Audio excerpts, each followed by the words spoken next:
Okay, Stefan, Jesper, thank you for joining our podcast, our first podcast between NTT and Palo Alto Networks. Today we have Stefan Hendricks, Senior Vice President, Cybersecurity within NTT Data. Thank you for joining. Jesper as well, our Chief Security Officer of Palo Alto Networks. Again, thank you for joining as well. We see that there's a huge hype of AI coming into our landscape, the business outcome landscape, but again, cybersecurity needs to be able to follow. When we see the current AI hype cycle do we see them different from past ones? And what makes adapting security practices now even more urgent than ever before? Stefan, do you have some comments on the evolution of AI and what do you see people have to do today? Sure. So first of all, I don't think it's a hype. It's a very important disruptive event in our human history. We've seen the arrival of the internet. We've seen the arrival of mobile computing. And the third big thing was the arrival of cloud. And of course, now we're seeing AI, right? This is not going to go away. This is a huge disruptive event. So I think this is not a hype. It is definitely the fourth big wave, I think, in recent IT history. And the arrival of AI, of course, represents many cybersecurity challenges as well. If you look at agentic AI, for example, what we will have is like new super users. What you're doing is this agent gets almost unlimited access to your data sources, and it behaves like a super user would do because it will get inputs, it will process information, it will reason like a human, it will make decisions, and it will provide output.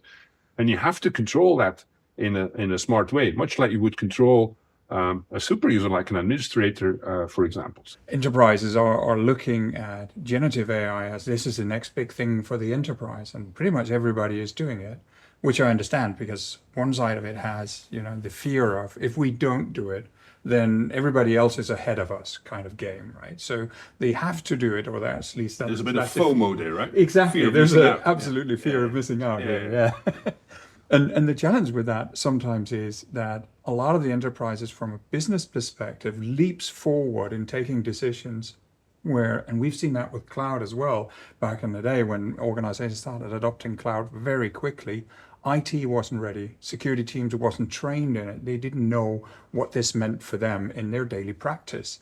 And I think we're seeing the same around AI use right now and all the AI initiatives that are coming into the enterprises. Biggest concern is we're going to do what we did with cloud. We're going to implement it. We're going to do a lot of good stuff with it.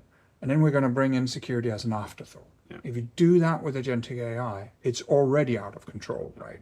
We got to have the guardrails in there. And we got to have a direction that we can lean towards. Adding cybersecurity as an afterthought in an AI project is probably the worst thing you can do. Yes.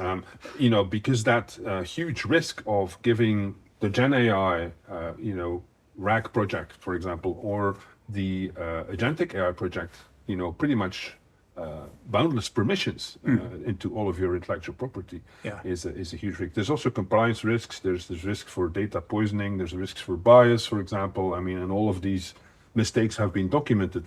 And that's what we would recommend as well, from an NTT perspective. Always start with advisory and look at the business outcome, as was mentioned, but also look at the compliance elements, look at the governance, and look at the risks from a business perspective when you start deploying AI projects. And don't take anything for granted. I would even say, apply a zero trust approach, always validate, never trust, and assume breach. Assume that your AI will be breached or is breachable. Imagine multiple enterprises thinking of automating their supply chain, and they all start deploying those fantastic agents, and those agents start talking to each other because that of course creates a very intelligent supply chain.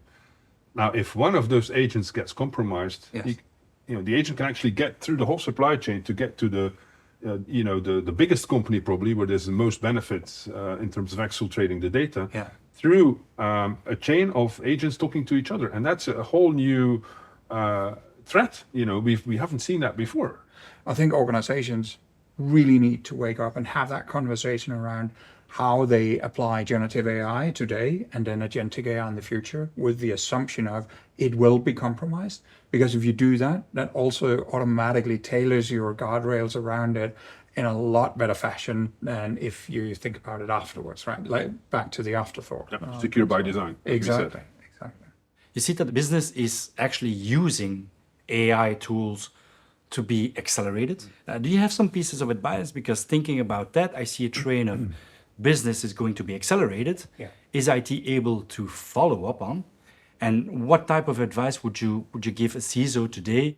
So first about over or understaffing, we're definitely understaffed, right? I mean, in cybersecurity, and that's a public stat, right? There's about 4 million people short, right? So there's 4 million cybersecurity professionals globally that tomorrow we could give a job, but they're not there, right? So guess what?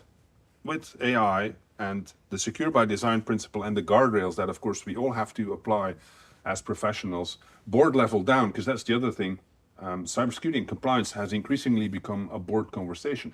In the past, it was more like a technical conversation. You remember the days when we were the knights who said, "Nee," right? No, you can't do this, right? This application, cannot be put in front of an internet-facing firewall because of, right? And then the business was calling us the business inhibition department sometimes, right? And those days are gone. We are now enabling business, right? Because that's a fundamental change. So with the arrival of AI and that massive shortage of professionals, we're facing a new challenge because the complexity that is brought by Gen AI and by agentic AI is exponentially larger than what we already had in place in traditional setups, right? Perimeter security, cloud security, the domains that we've been covering for the last 2 decades. So there's a couple of implications there. First of all, we're short of people, right? Second, the business wants to push this because there is no alternative, right? This will happen, right? The board wants to proceed with Gen AI and agentic AI because it's a massive competitive advantage. So as a CISO, you're kind of pushed by the business to actually say yes, but you can't just say yes because of the huge risks that we discussed, right? Yeah, no, I agree. I mean, one thing is, of course, not having the right amount of people, but you also have to realize in a lot of enterprises, you most likely don't have the skill sets for moving forward as fast as you would like to, and because it requires training at all levels, right? Executives need to know more about the risks that are coming and how it expands the whole. In cybersecurity terms, we call it attack surface, right? But in general, I just call it exposure. Your exposure is increasing when you do these AI initiatives and AI projects. So from a CISO perspective, understanding what exactly the business wants to achieve is going to be paramount. And then I think the role of the CISO now becomes setting the guardrails, of course, getting the check marks done. This is a collaboration done with both the business functions, your communication teams, your legal teams, everybody who's involved with the general GRC concepts, of course, and the emergency and crisis team, whatever you might have if something goes wrong. But I also think that they will become the new sort of captain to steer towards that single business outcome. Because if you start veering too much off track, you will significantly increase your exposure again, what we used to call scope creep in IT projects, right? If you do that with, for instance, an AI initiative, it becomes very, very hard to see where it will lead to. And it will be very hard to realize that business outcome and therefore get the value out of it. So I think there's still an opportunity for the CISOs to step in, take the rails and ride the chariot towards that business goal, while at the same time making sure that we stay within those confined lanes that we need to ride in. We'll design the guardrails as we go together with the business, because we cannot stop, we cannot say no. We were told we will say yes, so we will do that, but we will not like it unless we get to set the guardrails. Yeah, we'll give them a yes, but of course. Exactly. And it's interesting you say, multiple stakeholders, right? So, there used to be a time when cybersecurity was a very technical thing. Yes. It was all about firewalls and ACLs and, lots of acronyms. Whereas now it's become a board issue. It's become a business risk decision that the board has to take. So the board has become a stakeholder now. HR has become a stakeholder. The sales department becomes a stakeholder. So the CISO, I think, has to be much more business orientated than 2 decades ago, where it was very much a technical role, security engineering focused, I would say, and that has dramatically changed. And I can see an increasing percentage of CISOs that actually come from the business and not from the IT department in large organizations, especially. Yeah. Are you seeing that as well? Absolutely, absolutely. I see that more and more now, and I see especially a lot in the. I'm allowed to say now because I've reached a certain age and been a CISO for a long time. So I'm allowed to say the younger CISOs that are coming in now, new in role, are very business oriented. And I think that's a great thing because they're more of an educator and a collaborator than the CISOs of the past. As you said, that was very technical and focused on the technical levels. Don't forget there's a tie-in, of course, to all the young CISOs out there that hopefully will be listening to the podcast as well. Mm-hmm. Please don't forget that the technicalities and the technology is still essential to have an understanding of, right? So it's not only business. You still need to grasp the technology because that's going to be as fast-paced as the business initiatives going forward. That if you do not have the right foundation from a people set, from skills and experience and whatever that can be, but also from a technology, so a solid foundation of technology. And what I see, unfortunately, right now is there's a lot of gap when I talk to board of directors and executive teams, and I talk to the operational layers in an organization. They do not align on what a solid foundation of technology is. A lot of the time you realize that it's a very fragmented ecosystem of technology that they work on, with potentially there's a lot of integrations between systems, but not full life cycle management and everything on all of those, both integrations and individual components in the technology. And then when you start to bring in something as complex as AI on top of it, and even in the future, what's going to come from it, right? You will see the cracks in the foundation and they will widen, and that will also cause havoc in an organization if something happens, right? Yeah. So I think that's essentially what CISOs also need to be able to do, to bridge from, well, operationally, right now, we do have a few gaps we need to address. We can do them in parallel to the initiative, but these fundamental bricks needs to be in place before we start this. And they need to be part of that whole journey of going through the stages, I think. Okay, Jesper and Stefan, tying into the CISOs that are working on a AI frame or business outcomes, looking for advice, what can a new or even an older CISO who is very technical that wants to embark in that adventure, where can they seek advice when it comes to their business outcomes and for sure tying immediately security outcomes into these AI applications? So for a new CISO or even experienced CISO with a more technical background, it is hard to understand all of the implications of Gen AI and agentic AI suddenly hitting his shores, right? Because it's new stuff, and how do you deal with it? So one of my strong recommendations would be to not go alone in the dark forest called AI. It's a very dark forest. There's a lot of pitfalls and dangers there, and so take a guide with you, take someone with you that has been doing this before. Now, of course, you might say, but Stefan, agentic AI exists like 3 years or 2 years, Gen AI like 4 or 5 years. Is that realistic, right? Are there enough people that actually know the forest? Well, there's not, millions of them, but there's enough people that actually have wandered in the forest for a couple of years and know how to do this, right? So that's what we call advisory services. We have a very strong portfolio of assessments, but also strategic advisory that can help our clients in understanding how Gen AI and agentic AI will bring profound changes to the way that they set up projects, and more importantly, how they secure it, how they take the GRC, so the governance risk and compliance angle, into these projects and set up something called secure by design. Right? We are a big fan of secure by design and the zero trust approach, meaning that you don't trust any AI, whether it's Gen AI or agentic AI by default. You always validate, so as soon as the agent or the Gen AI RAG project starts doing things, we will always validate whether it stays within the guardrails that it should be doing. And then, of course, we always assume breach. So we continuously check whether our project has not been hacked or the data has been poisoned or there's any other, nefarious thing going on in the AI project. So that's, from our perspective, that's where it starts with advisory. And then we go into deployment and managed services, but that's maybe for another time. But from an advisory perspective, that's where we start. What does that mean?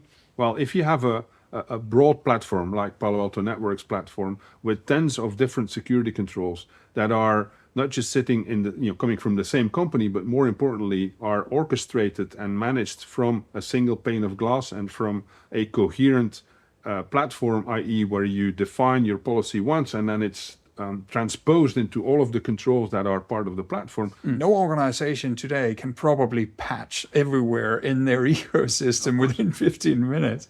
So if we can free up time for our security people so they can actively be threat hunting when they know about a vulnerability, they know it's probably going to result in a proof of concept for something that can be exploited, then go look for it. You have the time for it. You're not always, the firefighting standing in the background with the fire dasher. Exactly. And you bring in an interesting, second angle into the conversation here. So we've been mainly talking about how do we secure AI projects. Right? There's also the other side. How do you leverage AI to provide better security, right? Yeah. So we have been deploying projects where we talk about the augmented SOC analyst, right? Yeah. So one of the big challenges when you're under attack is to very quickly understand what's going on and then have almost a superhuman system that very rapidly, because time is of the essence, of course, can join the dots and find out what's the root cause, what we call the kill chain. Right? Yeah, exactly. That was an active choice. I will focus my beam of light over here and look at only that thing. And I don't think that's adequate for today's security. You need to be able to open the door to a dark room and flip the switch and have lights on, right? And see everything. But the next evolution in that is when the technology allows you to actually take action on that visibility. I call it actionability.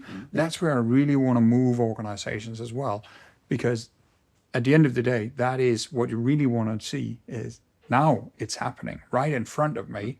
And here's the recommendation I get from the systems because they can see where it's moving. So now I actually have guidance from the technology, not just the humans as well. So, gentlemen, tying into the new threats that are emerging and a huge amount of risk that are emerging, you talked about zero trust at several occasions. And how important is zero trust today with this new type of emerging threats? Is this something that needs to be forgotten, adapted? Do we need to review it? Or is it something that is going to be future-proof even in agentic AI age? Sure. I think zero trust is here to stay. Zero trust is not a technology. I want to emphasize that. Zero trust is a mindset, it's a philosophy, it's a framework, it's anything but technology. Right? So I think zero trust is here to stay. The underlying technology will change going forward. We will have new challenges like quantum, for example. We can talk about that as well. But the core idea is here to stay. I think zero trust is going to be there for a very long time. Yeah, I fully agree. I think it's probably, if I were to take one concept in cybersecurity that I know is going to be constant for the next decade or so, it's going to be zero trust. Even the organizations and the people that I talk to that really don't like to use the term of zero trust, they still do the principles behind zero trust. They still question every step of the process that they're involved in. Can I trust this? And would I be able to manipulate this? If I do manipulate elements of this process, what is the outcome of that? What will be the risk that eventually will materialize from it? Which is essentially what zero trust is, right? Despite all those changes, despite the unforeseeable and uncertainty of our future, that would actually make the business prevail over time. I concur. And zero trust is not done over a weekend, I always say, right? I mean, it's a long-term project. 3 to 5 years is what I'm typically saying. US DoD was 10 years plus, but they have a lot to, work on, obviously, right? It's a huge scope. It might come sooner than we think. And it's one of the reasons why I think organizations need to take that into consideration as well. And if we tie that back to the zero trust concept, applying zero trust now actually helps you prepare for the future as well, right? Having the mindset of, well, I wouldn't necessarily trust this encrypted communication channel that we have. So what will I do if this is all of a sudden compromised? And how do I detect that if it's compromised? How do I even list the risk behind it? When that's all said and done, how do I replace everything that we put in place for the encryption to actually happen? How do I replace a cipher in our existing technology?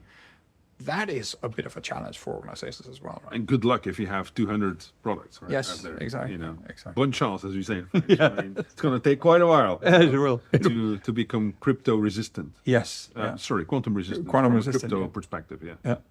Yeah, yeah. And back to the, do we have the people and the skills to do this? Precisely. Yeah. Back to square one. Yeah. Yeah. Gentlemen, I really want to thank you for your time today. Stefan Hendricks, NTT Data, Jesper Olsson, Palo Alto Networks. I would love to see you guys again soon. Have a nice day. Thank you. Thank you. Thanks for the opportunity. It's been a pleasure. Thank you.